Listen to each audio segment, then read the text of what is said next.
Welcome to the Powerful Ladies podcast. I'm Kara Duffy, and today's guest is Whitney Thompkins, financial planner and founder of Your Family, Your Legacy. In this episode, we are diving into wealth building, types of insurance investments, why we're not saving as much money as we should, even those of us who are savers, and why we're going to need more money than we think to maintain our lifestyle and take care of our family. This is one to bring your notebook to.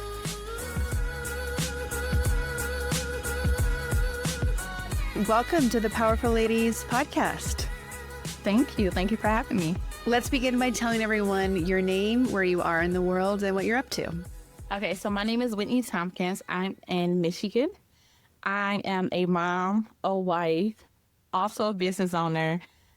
The name of my business is Your Family, Your Legacy. I tell people my business is as old as my daughter. So my daughter will be 5, and my business will be 5 this year as well. And did you start your business because you were becoming a mom in preparation for, or was it just coincidence? It's just one of those things. If you're an entrepreneur, you know that you've always been an entrepreneur. Like, it's always been something that gravitates you towards independence and running your own business. So I've always had it in me, and I've had other businesses, but this was really more motivation than I have ever had before, to go out on my own and to really start something that could give me the freedom that I desired. Well, there's so much to juggle, right? Freedom of, what you can earn and your finances, freedom of your schedule, and just freedom to decide like what your day looks like in general. It's so important to me. That's why I'm an entrepreneur too. Let's get into your business a little bit. So what is it called and what do you specialize in? So the name of the business is Your Family, Your Legacy. It is an independent life insurance brokerage where we specialize in children's policies and policies for the growing family. So I actually got in this space because I was working for an insurance producer, and I got the job because I was a marketer. So my background is marketing. For years, I've done marketing in different aspects of my life. And this was no different. I saw the job. I said, okay, why not give it a chance? And in the back of my mind, I said, oh, this is something really boring to have to market. Out of all things, like I could think of 100 other more exciting things to market. But I said, well, we need to give it a shot. The pay is good. Why not? This was before white motherhood, everything. So I said, give it a shot. So I sat down and I realized after a day or two that I had so much to learn.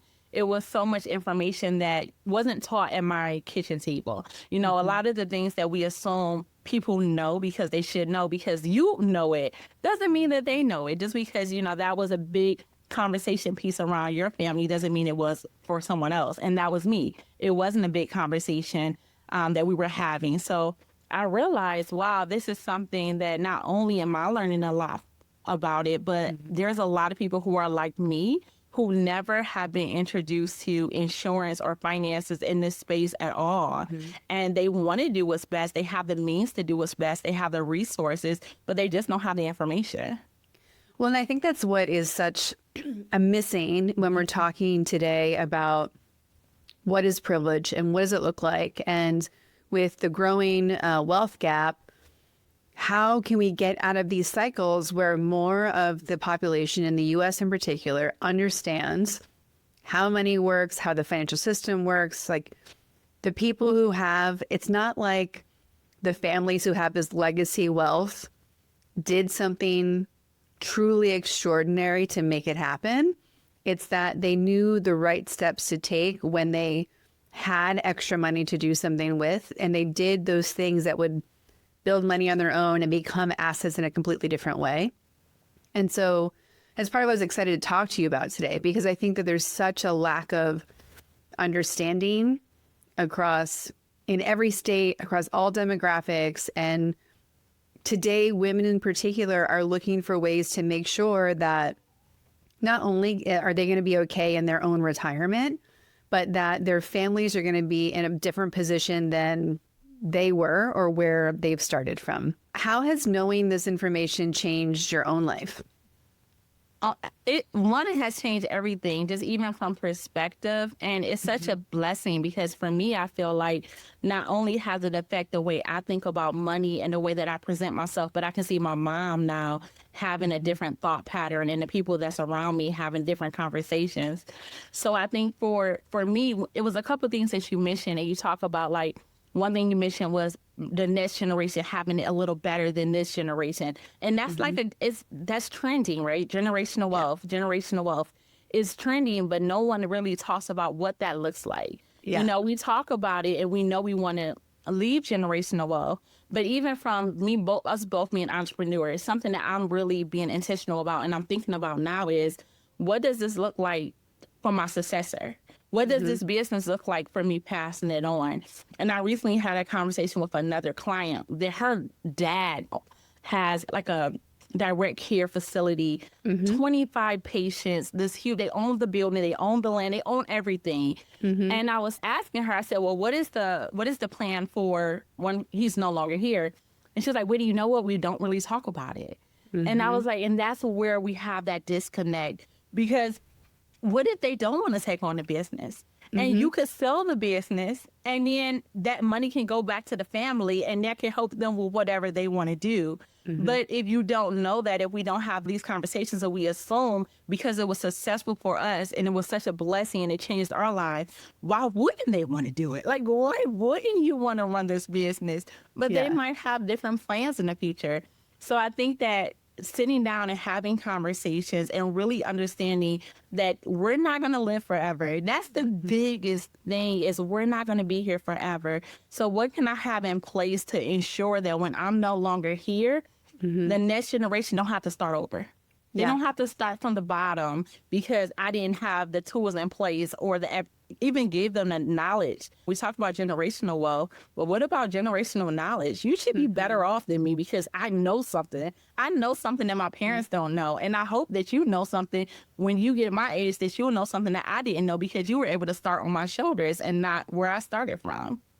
Well, I think too that there's a little bit of suspicion, like there's a little bit of suspect in some of the financial tools and opportunities, because it's like, well, that works for rich people or that works for white men. Or so I do think there's how are you helping clients get over the fact that these are tools for everyone and tools for them, and how it's not something that's meant for specific people. Like it really will work for a regular working person. No, I agree. That was a huge hurdle for me to cross because I was working for a white man. Like, I remember when my producer was doing really, really well.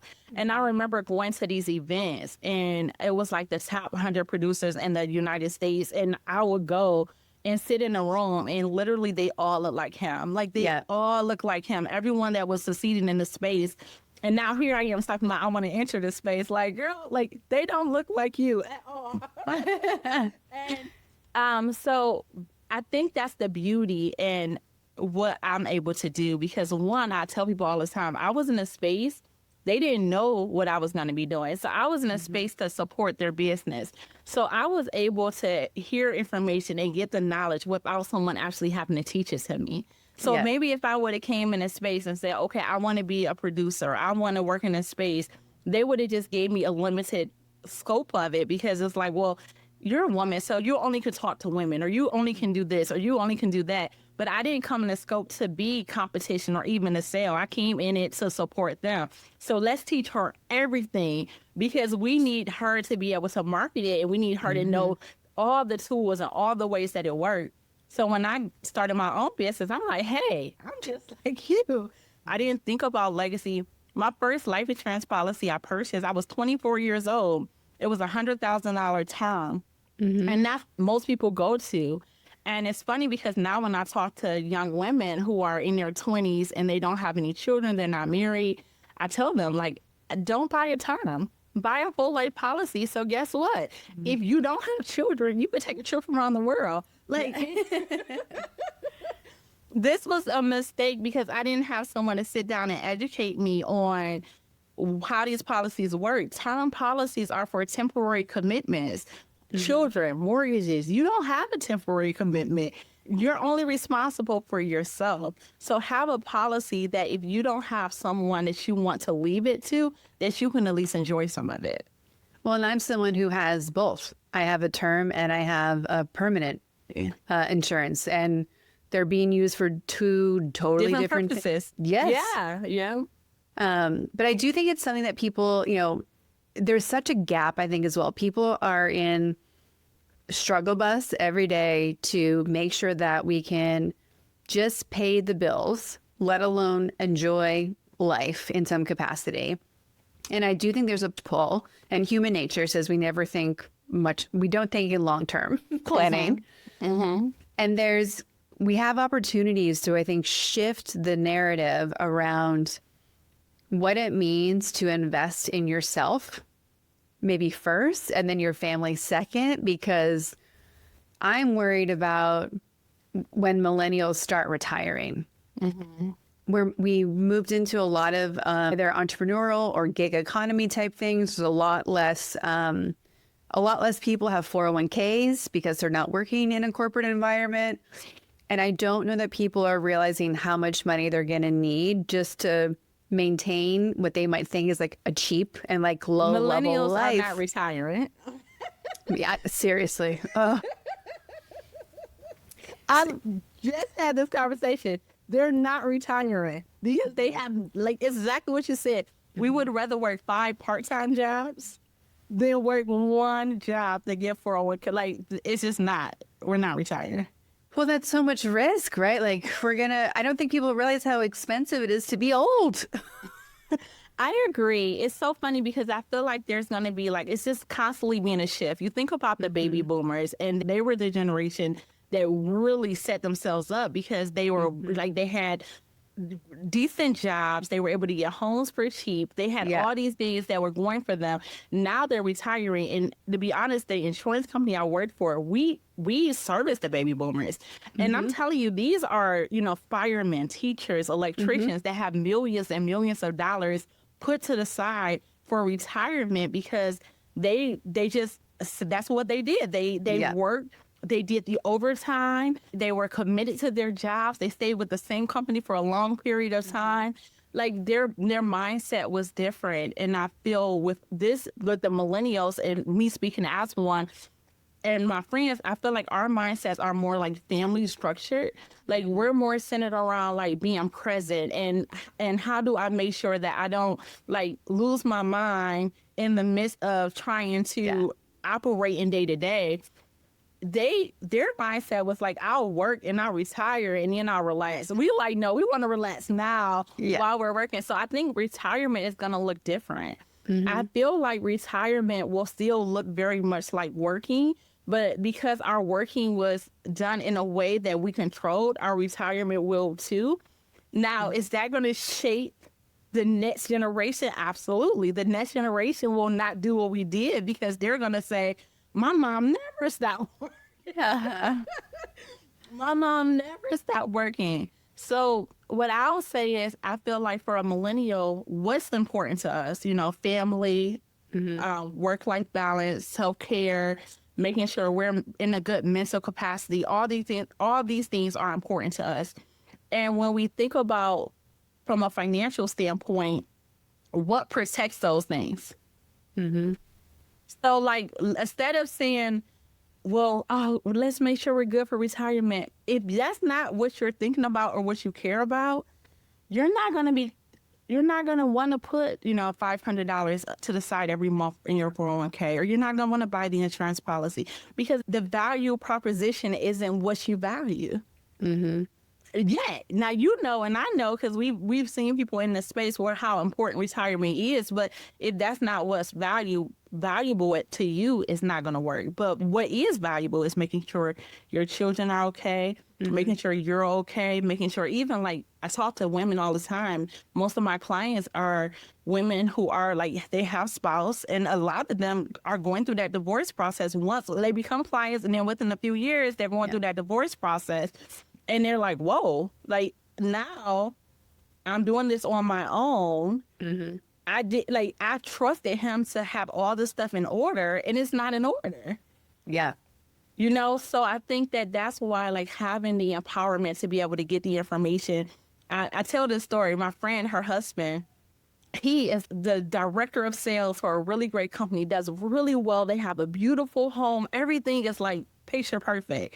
And they've been married for a few years now. And he was like, this is when I first started kind of doing insurance, and I was talking to her about insurance, and we got her a policy. And she always told him, he always told her, you're good. You are good. I'm going to make sure you're good. And she happened to ask, well, you know, I just got this policy with Whitney. How much is your policy? I just was curious. I didn't want to make sure I didn't shortchange you. You know, how much is your policy on yourself? He said $100,000. No. That might cover just his funeral. Awesome. He said it with confidence. $100,000. And in his mind, because one, you know, men, they think they're going to live forever too. Yeah. So in his mind, he's like, that's not a big deal. Like, okay, I have it. So, you know, don't worry about it because I'm supposed to have it. But not really thinking, what does the number actually look like? And that is literally a conversation I have a lot of times with my couples is, well, how much is the mortgage? How much is your salaries every year? If something happens to your husband, will you be able to still work? If something happens to you, will he be able to still work? Have you thought about replacement of income in any capacity? How many more years do you have until the children are 18? I had one lady, oh my goodness. She was like, it was so beautiful. She sent me a breakdown, a spreadsheet. Love this woman already. Uh-huh. Yes, she's a professor. She sent me a breakdown of everything she wanted to do if she passed away early. Pay for her kids' weddings, pay for the down payment on their homes. Like every single thing was like line by line, and this is how much I need. Because she thought about it. This is, if I'm not here, I still want all this to happen for me. And it's empowering. It's empowering to be able to set it and forget it and be like, okay, I'm good either way. Well, and I think that's so powerful. And I think this kind of goes into a bigger conversation about how we're thinking about the money that we need in general. What money do we need when we're alive? What money do we, and working? What money do we need for our own retirement? What money do we need to support our kids? Because if you have a child and you start looking at, okay, am I going to put them into daycare or preschool or have a nanny? What does that cost? Are they going to public school or are they going to go to private school? What does that cost every year? They're going to be in sports. Do I want them to be able to go to college if they want to? And this is the whole debate, right? About, do you put money in a 529 college account or not? Because if they choose not to go to college, right?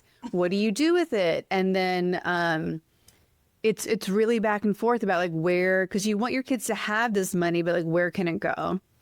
And I think people get so afraid that they can't even get themselves wrapped around their monthly budget. How are they supposed to start thinking about their lifetime or their kids and what they need?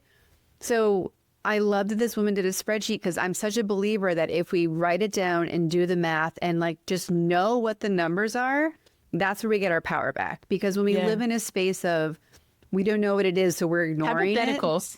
Oh, yeah. It's so much. Even like, and it can be frustrating, right? Because the numbers that we write down we need today are going to be different in 5 years because of inflation and just things changing. But that percentage change we can manage versus thinking we need 0, which is just not true. Yes. And then I'm in a place right now, and I'm curious some of your clients are, where I have my own business. I want to make sure that I have retirement plans. I want to make sure that I have the money to cover what my daughter needs. I want to make sure that there's legacy components into what I'm doing. And I'm worrying about how much money I'm going to have or spend to take care of my parents, because I don't know what's going to happen. And those costs are so much. Like, are they going to have to live with me? Are they going to have to be in a care home? Are they like, it feels like it never ends, and it can be really defeating. So where do you recommend people start? That's a really good. We're that sandwich generation where we're taking care of children and parents, or knowing that we're going to potentially take care of children and parents. So that is really, it's a tough space. But then I always remind myself, someone else was here before. Like this isn't new. Someone else is here as well. So I will say, I'm not sure exactly like from the whole scope of what you just painted where to start, because that's not like, I'm not an expertise in all those spaces. But I would say from like a financial planning, well, legacy planning point of view with with insurance, I tell people the first thing that a business owner does is get some type of insurance. Even like your LLC, that's protecting you from the business, right? That's literally the first thing we do is we protect the business, because it's like, I don't want to be liable that happens to the business. I want to make sure I separate myself. So I think that protection is first. That should be the first line of defense. And it's not just because I'm in a space, but even my brother, I had bought a home. I was super young, and you just and it was like, it needed a lot of work. And my brother said, protect the entries, get new doors and get new windows. You have to protect the entry. Do not do any work until you protect the entry, because someone can come in and take everything out that you worked on.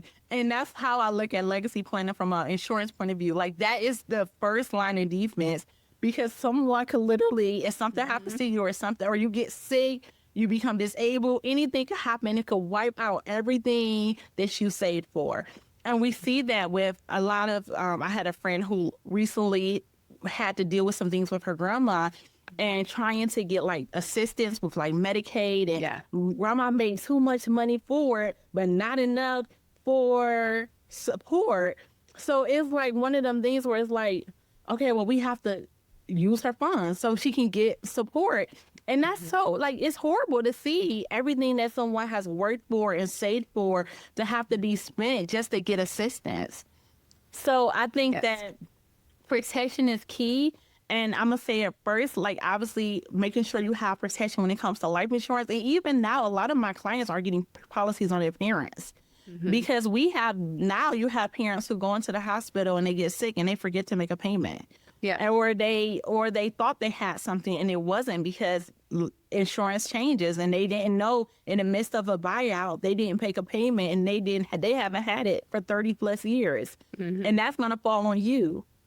So in the midst of that, making sure you have the insurance, but also like trust, making sure there's documentation in place and beginning to move those assets over into a trust where you can say, if something does happen where we need to go into a long-term care facility, or if I do get sued, or if I do get hurt, they can't take it from me or from my parents, because it doesn't belong to me anymore. It's ownership of the trust. And I think that is important to begin to even having those, and maybe starting to trust with your parents, with the parents and the grandparents, and having the conversation why they're healthy, why there's no issues. You know what? I heard a podcast and they mentioned it. And like I said, I'm not an expert in this space, so get an attorney. That's my disclaimer. But I'm in that space enough to know a little bit. So yeah, like, I've heard about ways that government or whatever could manipulate the selling of different things to provide care. So why don't we put this in a trust? Why won't we go ahead and put our siblings' names on it, put it in a trust, that if something does happen down the line, we're not scrambling. And we have to be forward thinking. We have to say, okay, worst case scenario, what do I do? And the worst case scenario is like, if once you take care of that, it's done. Worst case scenario is taken care of. So now let me take care of the next step. So yeah, I would definitely say start with protection, life insurance, trust, and on wheels. And trust more than wheels, but trust and life insurance will be my first two steps for financial planning and being in a good place where you protect your doors. You protect the doors and you protect your windows to make sure, okay, whatever we build at this point can't be taken from us. So now let's build. Well, and I think so many people hear the word trust and they've heard it, but they don't really know what it means. And to me, it's so similar to an LLC. It just means that you're creating this other entity. That's not you as an individual. It's now the trust. And like, I have a trust and my trust owns everything. Like, there's, nothing that I own anymore. It's like, no, everything's under the trust. And and I think when we think about like, okay, what are wealthy people doing that everyone else isn't? And they're thinking about lineage and legacy because And that's protection. yes, that's how it survives. They fail. They go bankrupt. They lose money. They do all the things that we do. But when we lose money, we lose our home. When we lose money, we lose the business versus having it in a separate entity where if we fail, the businesses can still succeed. Yes. Yes. And there's power in thinking about protecting like the legacy and the comes almost before other things, because if that stays, it can be a source for so long, for so many generations. Yes. And in the world that we live in, I think people are realizing that like the power and freedom that comes from being able to make those choices. When you have access to make choices, you're able to kind of keep your freedom and your power. Absolutely. Right now, there's so many hamster wheels that people can't get out of because they don't have other options. I mean, I think people always do at some level. So don't believe that if you're in those situations. But it's like how anyone can break free. I think that's another thing about this is you can be a librarian making $40,000 a year, $50,000 a year, and you can still start building your retirement and your legacy and protecting yourself. Because it does not need to be an expensive thing to start doing. I agree. And that's one thing that I show I do presentations, and one thing that I show is I always ask, who likes a discount?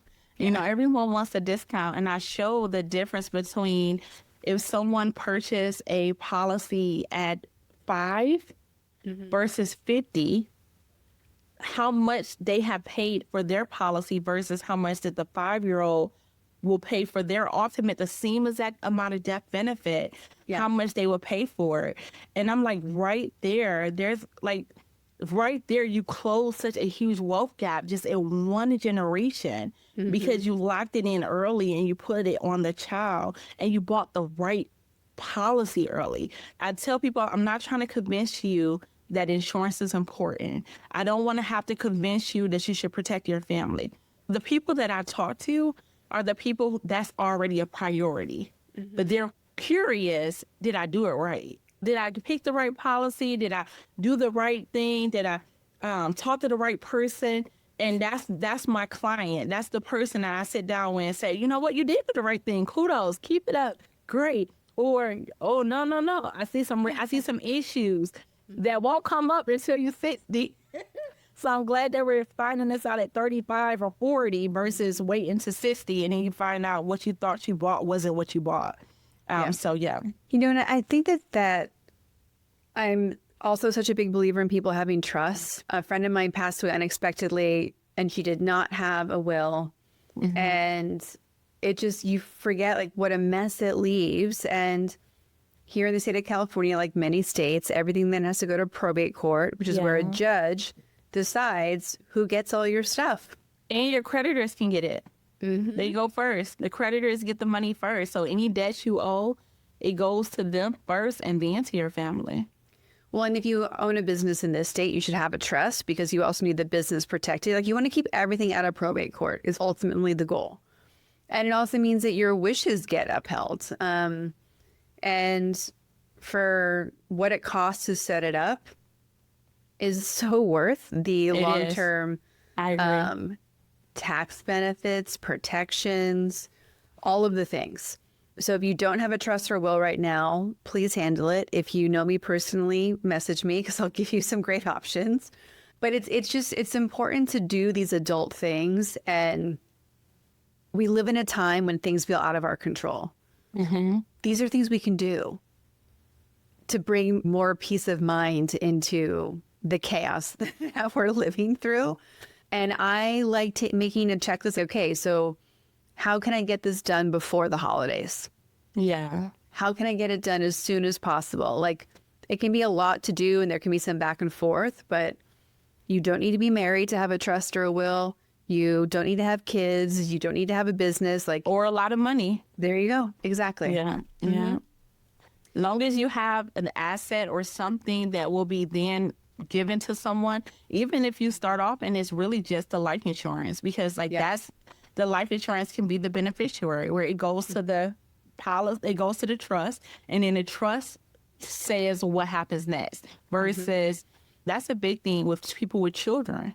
So you have people with children and they'll put their mom down as the beneficiary or their spouse. You hope that they do what's right. Yeah. But if you have the trust name down, the trust can be more detailed.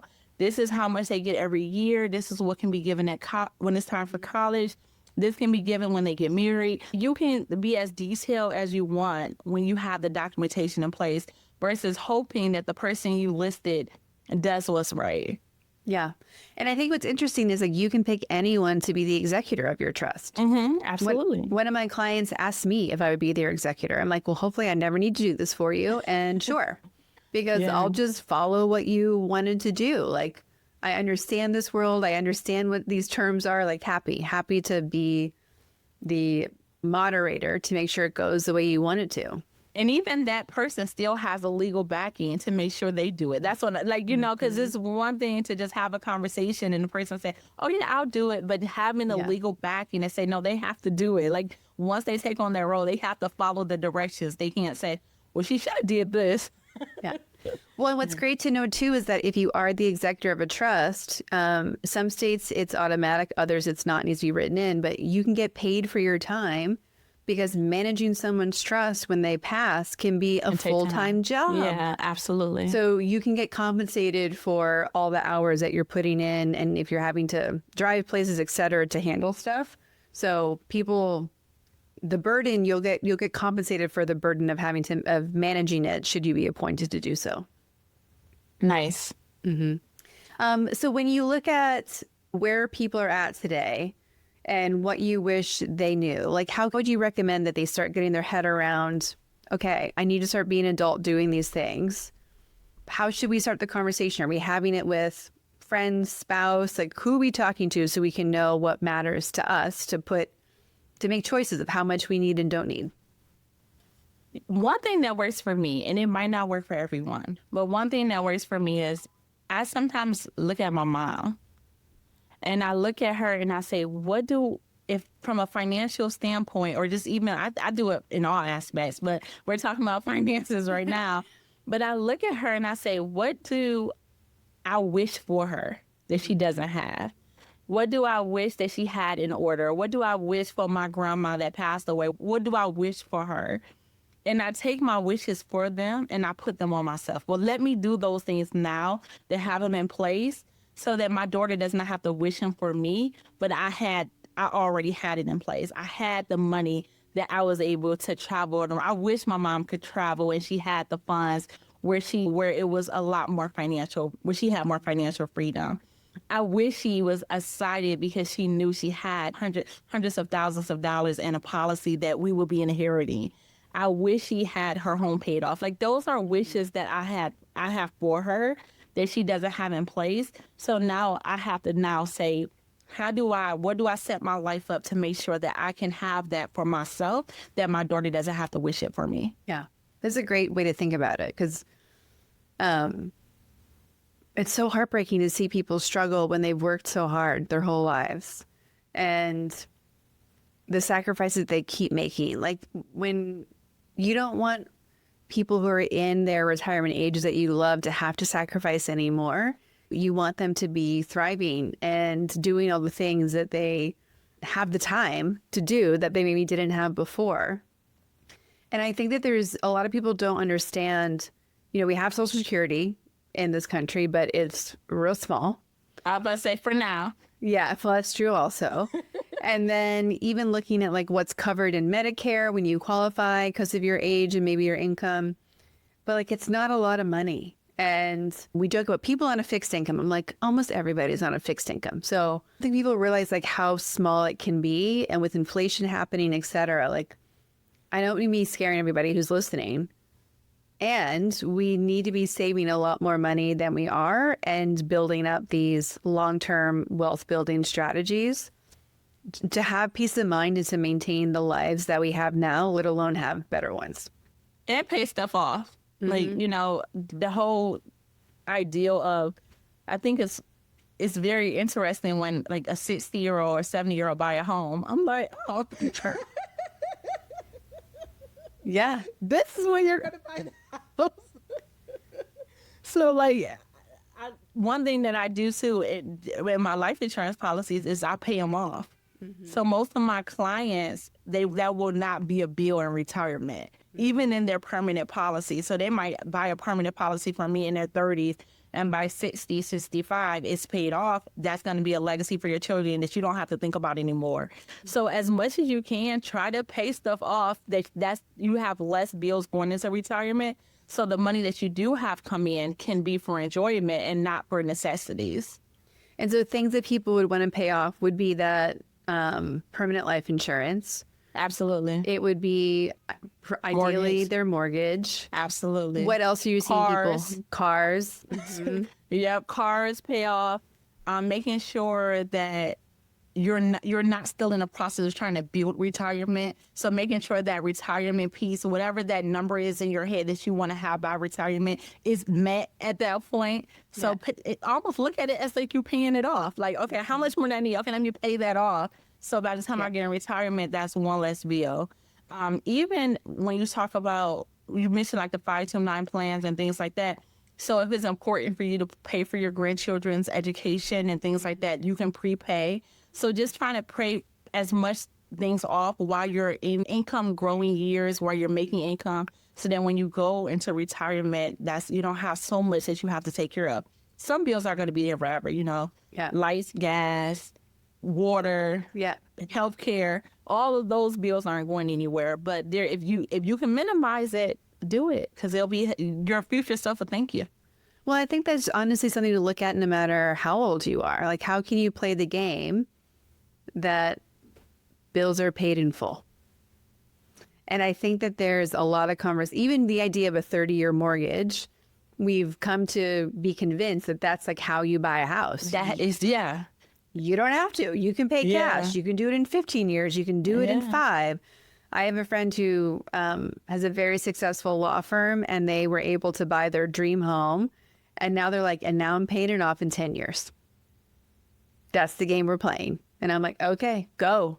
Absolutely. Because we even we don't need to have a car payment, just like we don't need to have a phone payment. That makes me crazy, people. Yeah. Like, I understand if we need to short term, but how do we pay it off before it's all due? Absolutely. And imagine even paying it off or keep buying a home at the lot. What if your children don't even want the house? Mm-hmm. Like, what did you do it for? Yeah. You bought this big old house when you were this late in life, and your children don't want to live in California or Texas or wherever you live at. They don't want to live there. Yeah. So now, so I just, it's really important that we begin to just have conversations and look at what that looks like. Like, talk to your children, talk to your parents. Like, what do you desire from me? Do you have expectations for me when it comes to your business, when it comes to your real estate, when it comes to your assets? Do you have a certain expectation for me? And at least have those clear, and then say, okay, well, let's go through this list, because I don't want 3 of these. Yeah. I don't want 3 of these. I'm not going to meet 3 of these. And I want you to know that while you're here, so you can kind of maybe make other plans, because you could be holding on to something for the next generation, living really. That was one thing that we noticed too at the company I used to work for. We had individuals who had all these homes, right? They have rental property all over the place. And do they want to keep these homes? Like, no. The kids don't want to be a landlord. They don't want to have all these rental properties. You're struggling right now because you're outliving your retirement. You didn't plan on living this long. And you're struggling trying to hold on to property that your children don't even want. Sell the houses and live off of it. Yeah. And that could be so simple. It could be a weight off of your shoulders, a weight off your children's shoulders, if it was just a conversation. Mm-hmm. No, it really starts to shift like how we think about money, how it's coming in, how it's going out, what we really need, what we don't. And I think like it's easy to get caught up in just thinking about what we want and what we don't have. And again, like going to a foreign country is always the best thing to snap our heads out of what we need and don't need.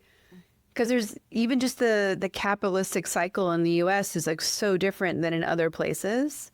So many people are happy living in an apartment. I think that we're shifting, especially when you talk about the grind mindset and Yes. the non, like that's shifting because people are realizing they don't need as much. I don't need the huge home. Like people are Yeah. literally living in tiny houses. I don't need the large home. I don't need my children to be in private school. I can stay at home and homeschool them. There's so many things where we're kind of shifting what's important to us. And I think that's why when I said kind of reflecting on mom, what do you wish for mom? What do you wish for your daughter? That gives you your values. It gives what's important to you. Because if it's not important to you to do X, Y, and Z, why work so hard and put yourself in a position to try to attain it because society tells you should? So society says, oh, the American dream is to have the big house, the great retirement plan, the husband. You know, people just stay in stuff way too long because of what society says. So I think it's just so important to, while you're having conversations with everybody else in your life, have one with yourself and really sit down and say what's important. Because what are we working so hard for? The beauty of having my business, and I am extremely ambitious. I want it to be a multi-million-dollar company, a billion-dollar company. I'll put that out there. But Wednesday, I took my daughter to the park in the middle of the day, and it was like I didn't have to ask anyone. I can make appointments for me and whoever I want to, and I don't have to check with anyone but my calendar. I don't have the freedom that I have in this space, and I'll sit in it because I know when I go to another level, that might not be there. I might have an assistant now or a driver that I'm asking to take her to her doctor's appointment. So I want to always take inventory of the space that I'm in now in gratitude because it's such a beautiful thing. There's a mom that wish she could go to the park on a Wednesday and push her daughter on a swing for an hour. Yeah. It's so true. And I think entrepreneurship and planning for the life we want. And I think it's so much bigger than insurance is a part of it, financial planning is a part of it, but just planning for the life we want. When we look at our dream lives, so much of that stuff, to your point, doesn't cost anything. Yeah. If we look at, hot girl summer in Europe, La Dolce Vita, it's actually pretty cheap. Yeah. Because they're not shopping on Amazon every day. They're not, all this money is not going out the door. They're much more protective of where their money's going. And when you simplify life to what truly matters to you, and to your point, isn't keeping up with the Joneses or what our parents want or what our neighbors are doing, when we focus solely on what we and our family want and need, there's so much room to create that in so many different ways. Absolutely. Absolutely. You get creative. You realize, oh, wow, like I didn't need that. Like I can free up my money here and do what I really want to do, So it's such a beautiful space to be in. And it's like it's to thy own self be true. Is knowing what's important to you and taking off what you've been putting on your list because other people said it should be on your list. Yeah. Yeah. Well, for everybody who would love to follow you, support you, hire you, work with you, where can they do all those things? So I am Your Family, Your Legacy on all platforms. I'm on Facebook, Instagram, and TikTok. And Your Family, Your Legacy, I'm also yourfamilyyourlegacy.com. And yeah, I would love to connect. And even if it's just a hi or a question, I tell people all the time, my goal is that you are more educated with whoever you talk to. So even if you don't work with me, but at least we had a conversation, I saw what you had, or even a second opinion to be able to say, you know what, they did a great job. This is awesome. But sometimes we don't have anyone in that space to do it for us. So yeah, I would love to connect. Well, and the question we've been asking everyone is, this is a powerful community. What do you need? What do you want? What's on your to-do list or your to-manifest list that we can help you with? Oh, that's a good question. That's a really great question. Let me think. So you know what I'm going to ask for? I'm going to ask for prayers. Okay. I'm going to ask for prayers. And I genuinely, if you hear this, I genuinely want you to take a moment and pray for me just for direction. And I said I'm extremely ambitious. So becoming extremely ambitious, sometimes I don't take a moment to sit in gratitude for what I have. And I feel myself lately kind of at the crossroads of going to the next space, but being grateful for where I am. So I'll ask for prayer for like guidance and stillness, and being able to like really be grateful for where I am right at that moment. Thank you so much. That's a beautiful request. I think a lot of people understand that pivot moment. When you are taking on your life and being intentional, you keep evaluating, having to choose. And not that we can't ever change our mind, but you want to be balancing how big you can make something and how important the things you have right now are too. Absolutely. With intention. That's the word I keep putting out there. Like, I want to just be intentional. I love it. Well, thank you so much for being a yes to the Powerful Ladies and sharing your wisdom with us today. Thank you so much for having me. I really appreciate it. Great conversation. It was really nice. And sometimes after talking, I feel kind of like, but I feel lighter after this conversation. So I'm grateful for it.